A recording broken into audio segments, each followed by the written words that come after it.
আসসালামু আলাইকুম। কেমন আছেন সবাই? দেখছেন আমাদের হানির অবস্থা, রোজা রাইখা অনেক ক্লান্ত হয়ে গেছে, যে ঘুমাইতেই আছে।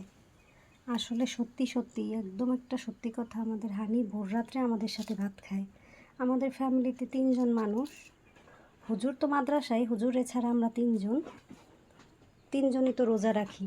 তো 3জনে রোজা রাখলে তো আর সারাদিনে কেউই কিচ্ছু খায় না। তারপর এই হানিরে সত্যি ভোর রাত্রেই হানি আমাদের সাথে এক লোকমা ভাত খায়। আর এই যে ইফতারের টাইমে যখন আমি কিছু খাই তখন আমার সাথে খায়। আমি আবার ভাত খাই না, যখন ভাত খাই তখন ভাত দেয়, আর যখন ভাত না খাই তখন তো অন্য কিছু আবার ভাজা ভাজা ভোজা আবার হানি খায় না, তখন আবার ওর এবার কিছু ভাত মাইখা দেয়, তখন খায়। আর এ শুকাই গেছে না হানি, খারাপ লাগতেছে অনেক।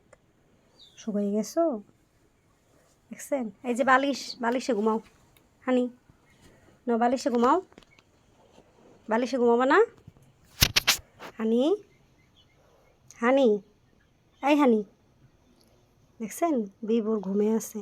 থাক থাক, তুমি ঘুমাও। খুব অসুস্থ হয়ে গেছে, ক্লান্ত। ইফতারের পরে সবার সাথে হানি দেখা করবে।